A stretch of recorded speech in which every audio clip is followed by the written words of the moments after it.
네, 여러분 안녕하세요. 네, 스타트업 팀입니다. 이번에 창업성장 기술개발 1차가 마감이 되고 평가가 끝났고요. 그리고 이제 2차 시행 계획이 공고가 됐습니다. 그래서 오늘은 이제 디딤돌과 전략형에 대해서 기존의 1차 사업과 달리 달라지는 2차 사업에 대한 부분을 간단하게 한번 살펴보고 이번에 세부 과제가 이제 한 2가지 정도가 추가가 됐는데 그 부분에 대해서 좀 더 알아보도록 하겠습니다. 먼저 첫 번째로 전체의 디딤돌 전략형 과제에 대해서 한번 좀 살펴보도록 할게요. 내용을 보시면 처음 보시는 분도 있으니까요. 창업성장기술개발 사업 같은 경우는 R&D 사업 중에서 유명한 사업으로 기업도 조형, 그래서 다른 공공기관이나 대학 등과 협업할 필요가 없이 기업이 단독으로 지원이 가능한 사업이고요.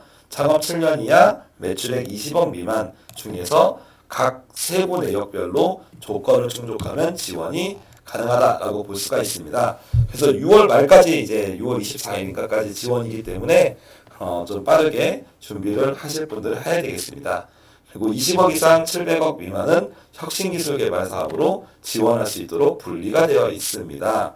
그래서 저희는 창업 7년 이하 매출액 20억 미만 기업들이 지원할 수 있는 사업이 창업성장기술개발 사업이고 팁스 전략형 디딤돌 3가지가 있는데 이 중에 팁스는 팁스 투자를 1억 원 이상 받은 기업만 지원이 가능하죠. 네, 팁스는 아마 운영사랑 별 다 알고 계실 건 이 정도 오시면 아시니까 넘어가고 디딤돌과 전략형에 대해서만 말씀을 드려보도록 하겠습니다. 21년도에는 디딤돌의 세부 사업이 4가지가 있는데요. 첫걸음, 한 번도 안 해본 업체, R&D 사업을 한 번도 안 해본 업체가 지원할 수 있는 부분이고요. 기관 추천, 여기서 기관 추천은 관련된 기관에서 추천받은 기업들만 지원할 수 있는 거. 그리고 사회문제 해결형과 대중투자 연계형이 이번에 신설이 됐습니다. 신설이 돼서 소행 예산으로 진행이 된다라고 볼 수가 있습니다. 그리고 지분 1차 때 예전에는 서류와 대면 평가를 했는데 이번 1차 때부터 비대면 기반 원스톱 평가를 진행을 했습니다. 그래서 한 번으로 평가를 끝냈고 관련돼서 이제 사전 질의서라던가 아니면 추가 자료 같은 걸 요청을 받고 중간에 한 1, 20분 정도 스피커폰으로 질의응답을 하는 비대면 원스톱 평가를 진행을 했죠. 그래서 이거의 첫걸음 사업과 이제 이쪽 디딤돌 사업 관련해서 적용이 됐습니다. 전략형은 서면 대면 평가를 진행을 했고요. 그래서 이렇게 나와 있는데요. 전략 여러 가지 우대 제도도 많았습니다. 그래서 코로나19에 따라서 나중에 이제 연구비 같은 것도 부담이 완화됐고요. 그래서 원래는 1억 5천 받으면 1,875만 원 내야 되는데 그 비용도 한 500만 원 이하에서 저렴하게 낼 수 있게 됐고, 그리고 1억 5천을 받으면 3천만 원 정도는 우리가 이제 비영리 기관의 바우처 등으로 이용할 수 있었는데 강제로 의무적으로 썼어야 돼요. 근데 이제는 기업이 원하는 대로 쓸 수 있도록 그런 의무 제도도 폐지되는 등 좋은 부분들이 많이 개선이 됐습니다만, 반대로 이 사업은 대단히 많은 분들에게 알려지고 더 많은 분들이 참여로 인해서 아쉬운 부분들은 경쟁력이 많이 세졌다라고 볼 수 있습니다. 그래서 1월에 1차 공고가 나왔을 때 대충 경쟁률이 10대 1은 넘었죠. 그래서 10대 1이 넘고 한 14대 1 정도.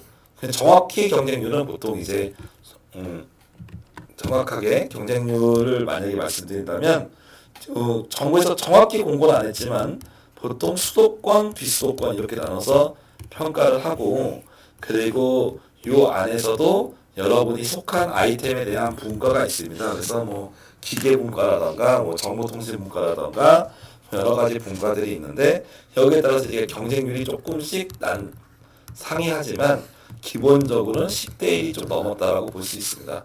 그래서 10대 1이 넘은 경쟁률이 좀 높습니다. 혜택이 좋은 대신에 경쟁률은 좀 세다.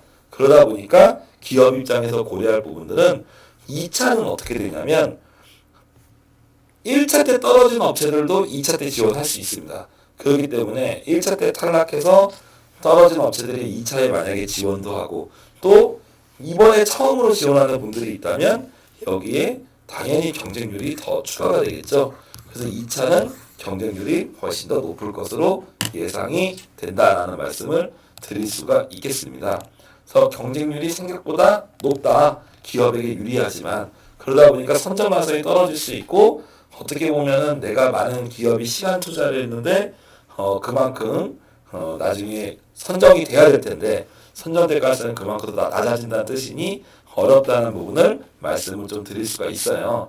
그래서 지원을 할지 아니면 다른 쪽으로 내가 좀 우회를 할지 그래서 기업에 속한 갖고 있는 그런 시간과 비용을 이 과제에 투자할지 여부에 대해서 경쟁률이 세기 때문에 자신있게 여러분 빨리 지원하세요라는 말씀을 드릴 수가 없는 점을 좀 양해를 부탁드리겠습니다.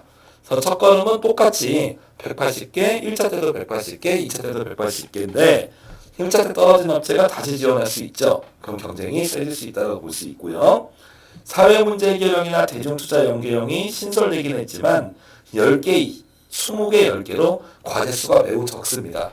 그렇기 때문에 큰 영향을 미치진 못할 것 같다라는 생각을 드릴 수가 있고요. 전략형도 소폭 줄어들고 마찬가지로 1차 때 떨어진 업체가 2차 때 지원 가능하죠. 그러니까 전체적으로 2차의 경쟁률은 높아질 건데 1차 때 10대 1은 충분히 나왔던 사업이니 2차 때도 높아질 거다라고 우리는 예상이 되는 바입니다.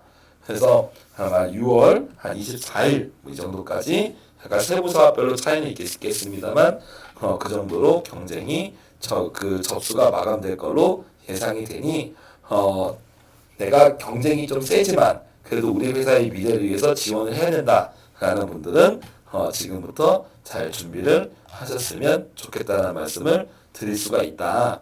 그리고 첫 걸음으로 하셔도 되고 아니면 사회문제나 대중투자 연계형에 내가 관련이 깊다는 분들은 이쪽으로 지원을 생각할 수도 있겠다라고 볼 수 있죠. 근데 그 부분에서 세부과제형 유형을 보시면 첫 걸음은 R&D를 단 한 번도 안 받았던 분들만 지원이 가능합니다. 그런데도 경쟁률이 10대 1이 넘게 나왔다는 거예요. 사회문제 해결형이나 대중투자 연계형은 R&D 첫 수행 기업만이 아니라 다른 업체도 지원을 할 수가 있죠.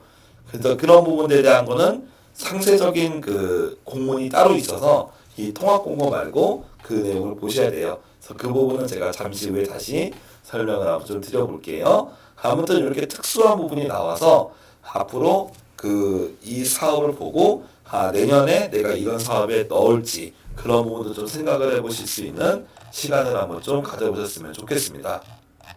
그래서 첫걸음과 기관 추천형은 원스톱 평가입니다. 지원자가 많다는 얘기죠. 한 번에 평가하겠다. 그리고 나머지 부분들은 서류 평가하고 선정되면 대면 평가하겠다라고 볼 수가 있겠습니다. R&D 기술료 기준도 기존의 1차 때랑 동일하게 직접 작성을 한다라고 볼 수가 있고 전체 이제 지원 금액이 최대 20% 한도 내에서 지원이 됩니다.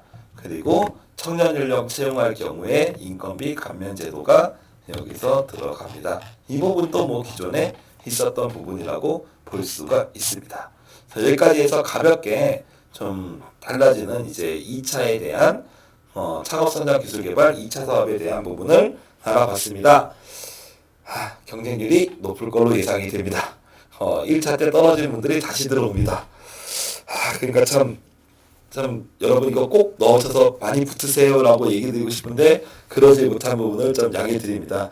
그럼에도 불구하고 내가 정말 필요하다 생각하는 분들은 지원을 좀 하시되 경쟁이 센 만큼 내가 떨어져도 거기에 대해서 너무 스트레스를 받지 않는다면 그런 지원을 하시는 쪽으로 생각을 해보실 수가 있겠습니다. 여기까지 한번 또 리뷰를 드리겠습니다. 감사합니다.